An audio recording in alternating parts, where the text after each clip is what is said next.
Hello, and welcome back to the Okanagan Reader. I'm your host, Jim Bowering. This reading is Chapter 28 of Green Comet, the first book in the Green Comet trilogy. In Chapter 28, we learn that Elgin is disappointed that they won't be having children. But Fran is glad at how well Elgin reacted to the news. Preparations intensify for the joining. They realize that the bubble is going to get overcrowded for the viewing because everybody wants to be there already. They decide that they need a lottery to select who gets to be there. And really, there are some surprising results and outcomes from the lottery. Well then, here we go then. Chapter 28, The Lottery. Elgin was subdued after that.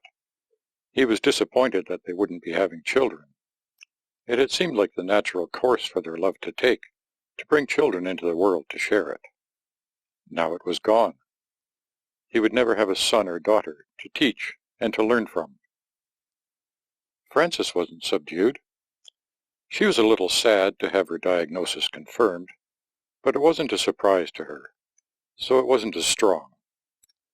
The truth was she was elated. Before the meeting with the doctor, she wasn't sure how Elgin would react to the news, so now she was relieved and emotionally buoyant. The combination of their moods was confusing for people who saw them together. They still glowed, but now it was unbalanced somehow. The legend was asymmetrical. Elgin wasn't subdued for long. After a few days he got used to the new situation. He could see that Frances accepted it, and most of his concern was for her pain anyway. He saw how happy she was, and he realized how glad that made him feel. Soon his spirits lifted and his mood brightened, and once again their love was whole and symmetrical. The legend was back to normal, and everyone could relax. Relaxing and getting back to normal on Green Comet meant preparing for the joining. It meant making preparations for a controlled collision between a 60-kilometer comet and a 40-kilometer one. Everything that could be bolted down was. Every structure, every component, every joint was inspected and tested, then reinforced or replaced as necessary. Frances and Elgin found themselves in the role of representatives. They were available for questions and explanations. They would come around and have a look if anyone had a concern about something, or if they just wanted to be assured that their preparations were adequate. They spent a lot of time at schools, educating the children and their teachers. The kids loved to show them their projects. They sought and cherished Fran's approval, of course, but they also looked to Elgin's expertise, his assurance that it was right. They knew instinctively what everyone else learned by experience. Elgin knew. He was honest. If their project was a worthwhile contribution to the joining, he told them. There was no exaggerated praise, no gold stars. He just nodded and told them it was right, and they enjoyed their shared pride of accomplishment. If it wasn't right, he let them know with the same quiet clarity. He told them what was wrong and what they could do to make it right, and they went back to work. Elgin and Frances were busy, but they still had time for other things. There was flashball, of course. She didn't attend all of his practices, nor did she go to the cafe every time, but she was there for every game. She knew it was important to him, and she wanted to be there to show support, but after a while she found herself anticipating and enjoying the game itself. It was beautiful on the surface of it, and once she got a feel for the game and a better grasp of the rules, she began to see its complexity and deeper beauty. There was their new apartment as well. They had plenty of company over, from the housewarming on. Every one of their new neighbors was invited over, even before their rooms were finished sometimes. Most of them took away some design or decoration ideas to use in their own apartments, and some did new things that had Fran standing back with her hand on her cheek. One of their favorite things was going to Stanton's bubble to check on the progress of the joining. Each time the small comet was a little closer and easier to see. The jets of steam from very large maneuvering rockets on its surface were more visible. It was so interesting and such a popular pastime that soon the bubble was crowded to overflowing. They had to establish an honor system so people would remember to limit their time in there, trying to ensure that everyone who wanted it was given the chance. And that was pretty well everyone. It occurred to Frances that this could be a problem. "You know," she said to Elgin, "it's going to be even worse when the time comes." "How so?" "Look how crowded it is now," she said, "and there's a lineup waiting to get in. Imagine what it's going to be like at the moment of contact when everyone is going to want to be here." "Wow," he said, "you're right. We need to do something." "Like what?" She thought about it, her gaze unfocused on a rocket plume that had been running for hours. She realized that was a relatively short time, since the first corrective thrusts had been much longer, some lasting weeks in the earliest phases of the project. This current one would qualify as fine-tuning when dealing with so much mass and momentum. This 10-kilometer-long plume of nitrogen gas was the equivalent of a short puff from a maneuvering thruster on one of their small craft. Just as she was thinking that, it stopped. Running as long as it happened to stop just when she was looking at it. "Aha," she said. "Aha what?" asked Elgin. "Chance," said Frances. "We have to run a lottery." "A lottery?" "Yes, for the privilege of watching the joining from in the bubble." "Ah, yes, that's the best way." She looked around, envisioning what it would be like on the day. "Can you calculate how many people could be in here, where everyone can have a good view?" "I'll give it a shot." He scanned the volume surrounding them. "Meanwhile, why don't you estimate how many are in here now? That will give us something to check against what I get." He knew the dimensions of the bubble, so he had its volume. Divide that in half, since it was half embedded in the ground, and you got over 800 cubic meters. Now, how much to give each one? He looked around and noticed how people naturally arranged themselves. They weren't packed in. They gave themselves room to move, and they instinctively arranged their positioning so everyone had a good sight line. So, he estimated 4 cubic meters per person and came up with a number. By then, Frances was just finishing her count. "What did you get?" he asked. She shrugged her wings. "It was hard to count. They keep moving around. But I get a rough estimate of about 200. "Good," he said. "Excellent. I came up with 220. That's roughly 10% of the waking population. So if everyone participates, it will be about 1 chance in 10. She nodded. "That's a nice number. Easy to grasp and not too small either." "A nice round number," agreed Elgin. So they did it.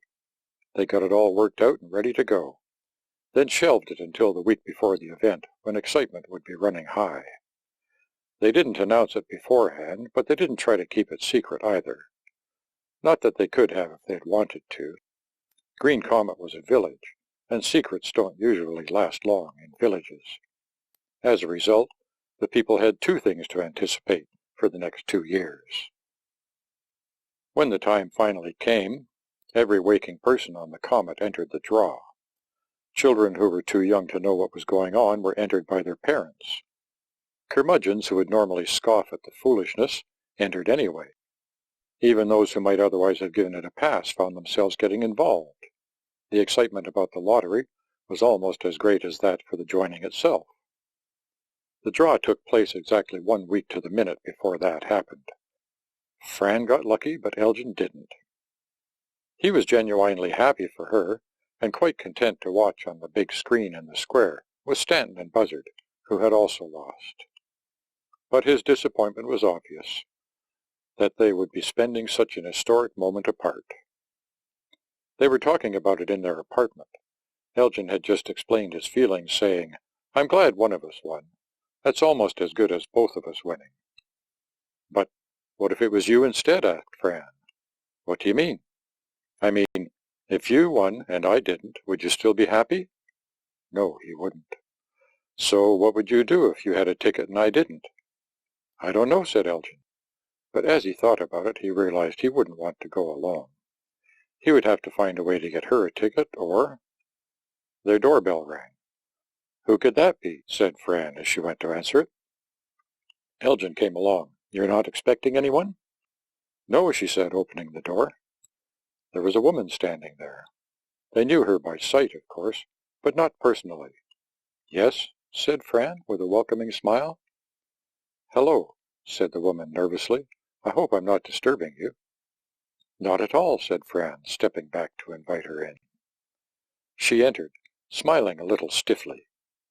When she reached the entrance to the first living room, she stopped and gasped. The colors didn't show in the daytime, but the ceiling still glowed, and the view was impressive. "Oh," she said, "I love what you've done with this room." And she and Fran were off. Elgin waited patiently.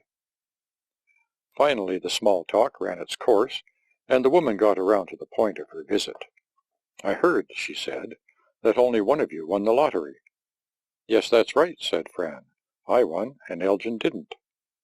"Well, that's why I came over." She produced her lottery ticket. "My ticket is a winner," she said, "but my husband didn't win either, and I don't really feel like going without him." Fran said, "I understand that." She looked at Elgin, who nodded. "So," said their guest, "we talked it over, and decided that the best thing would be to give my ticket to you so you two can go together." Fran and Elgin were surprised and pleased. "That's really kind of you," said Elgin. "But why should you miss out on it? We could just as easily give you ours, so you and your husband could go together." She looked at him as if he were crazy. "What would be the point of that? No, it has to be you two." Fran stopped Elgin from replying and said, "I can't tell you how much we appreciate the gesture, but it's too late. I already gave away my ticket." The woman stared, speechless for a moment, then bid them a hasty goodbye and left. "You gave it away?" asked Elgin. "Already? When did you have time to give it away?" "I haven't actually given it away yet," said Fran, "but I'm planning to." "You were planning to give it away?" Elgin couldn't help but smile. "Just because we couldn't go together?" "Yes, of course," said Fran. "Otherwise, as the lady said, what would be the point of that?" They chuckled. Then Fran said, "In truth, I didn't have a definite plan until she came. I just knew I wasn't going alone." He held out his arms. "Come here." While they cuddled, he asked, "Who were you going to give it to?" "I'm thinking Maria," she said. "Perfect." He gave her a squeeze. The woman with the winning ticket hadn't just given up and gone home. She wasn't defeated, merely delayed. Since one ticket wouldn't be enough, now she set about arranging for two. She contacted all the other winners and invited them to enter another lottery. This one would have two winners, who would have the privilege of giving their passes to Francis and Elgin. More than 200 people pledged their tickets for the draw, and the winners were heartily congratulated by their envious co-conspirators. This time it was a delegation of 3 that visited the apartment. "Hello," said Francis, showing them in. The woman introduced her companions before showing them the view and giving them a mini tour. "It's nice to meet you," said Fran and Elgin. She wasted no time getting to the point. "These are the winners of the second lottery," she said. "They won the right to give you their tickets." The two held them out with triumphant gestures. "What?" said Fran, glancing at Elgin, who raised his eyebrows. "The winners lose their passes?" "Yes," chorused the 3, laughing at their harmony. One of the winners was another woman, the other a man.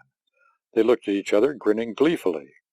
The original woman said, "Yes, there were over 200 entries, and these 2 won." They swelled with pride and happiness. "You must take them," she concluded, while the others thrust them out again. Fran and Elgin looked at each other and shrugged their shoulders. "All right," said Fran, "if you're sure." They all vigorously assured her, and the tickets changed hands. It was a very happy moment, except the woman had a slightly bittersweet expression. Fran subtly took her aside for a talk, while Elgin entertained the other guests. Rejoining them, the woman's face was practically beatific. When the trio left, they were all very pleased with themselves. "What did you say to her?" asked Elgin. And why did she have that look on her face? She was sad, said Fran.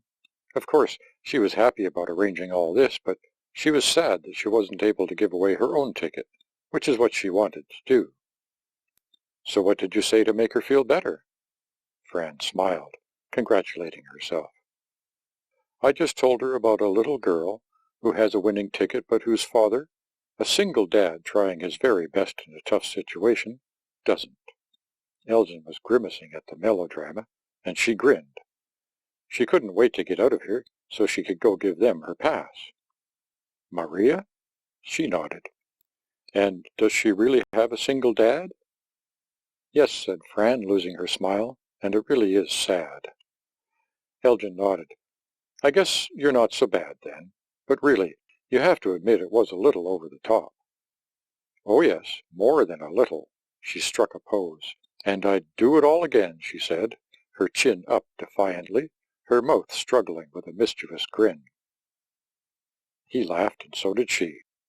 Then he said, I always knew you were the smartest woman in the universe. Thank you, she said demurely. I just have one question. Yes? If neither of us had won, would you still have found a way to get tickets for Maria and her father? Most likely. That's what I thought. He added, and if we both had won, we would have given our tickets to them, wouldn't we? Possibly, she said. Possibly? She squirmed slightly. Okay, she said. I might have brought it up. Those brown eyes kept looking at her. All right, she admitted. I probably would have asked you. He couldn't keep the stern stare going for long. And you know I would have said yes, he said, scooping her into his arms. Looking down into her eyes, he told her, because you're smarter than you need to be. Oh, I don't know, she murmured. I think I'm going to have to be pretty smart to keep a good man like you. In the final few days, the comet became a pretty quiet place. All unnecessary activity was curtailed to minimize the variables that needed to be watched. Everything was battened down and ship-shape, ready for the joining. Maria and her classmates had helped Elgin set up the cameras at the swimming hole, and now everyone was waiting. Everyone except Buzzard, that is. Buzzard kept gathering data and doing calculations until the last day. The official plan prioritized the contact zones of both comets, and those areas were exhaustively analyzed so they could predict what would happen. After that, they did a thorough job on the facing hemispheres. Even though they had determined that no significant effects would propagate that far, they still did the work, because that's how far their settlement was from the point of impact. But Buzzard didn't stop there. He analyzed the full surfaces and the complete volumes of both comets. Stanton knew it wasn't required, but he didn't interfere. It wasn't hurting anything, and if it made Buzzard happy, let him do it. On the last day, Buzzard handed a piece of perma-paper to Elgin. It was one concise block of calculations. Elgin could see that it was a distillation of everything into a one-page summary, and he could see that it was right. It was solid and compact and perfect, like a diamond shaped by a master cutter. Its music was composed of pure tones and perfect harmony, and that's what he told Buzzard. Are you sure? Asked Buzzard. All done? Is it all done? He was looking at Elgin with an oddly penetrating eye. With his crazy grin barely in check, he asked, All done? All good? Somewhat unsettled, Elgin looked at it again, this time stepping through it more deliberately. It still looked good. He could see nothing wrong with it. His instinct was functioning normally, and he confirmed that it was right.